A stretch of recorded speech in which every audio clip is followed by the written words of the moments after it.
আর আল্লাহর কাছে গ্রহণযোগ্য হওয়ার জন্য, সুন্দর হওয়ার জন্য, এটা জান্নাতের চাবি হওয়ার জন্য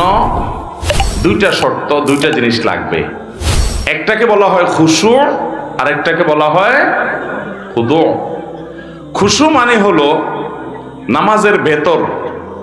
আর খুজু মানে হলো নামাজের বাহির। বাহির এবং ভেতর এই দুইটা যদি আপনি সুন্দর করতে পারেন ভাইরা আমার, আপনি সেই নামাজি হতে পারবেন যে নামাজের নামাজ তাকে দুনিয়ার সকল মোহ ভুলিয়ে আল্লাহমুখী করে দেয়, যে নামাজির নামাজ তাকে জান্নাত পর্যন্ত নিয়ে ছেড়ে দেয়, যে নামাজির নামাজ তার জান্নাতের চাবির ভূমিকা অবতীর্ণ হয়, যে নামাজির নামাজ আল্লাহর সঙ্গে তার মেহরাজের ব্যবস্থা করে দেয়, যে নামাজির নামাজ আল্লাহর সাথে মুনাজাত এবং কানাঘুষার তৌফিক এনে দেয়, যেই নামাজের নামাজ আল্লাহর সবচেয়ে নিকটে নিয়ে যায়, সেই নামাজি হতে হলে সেই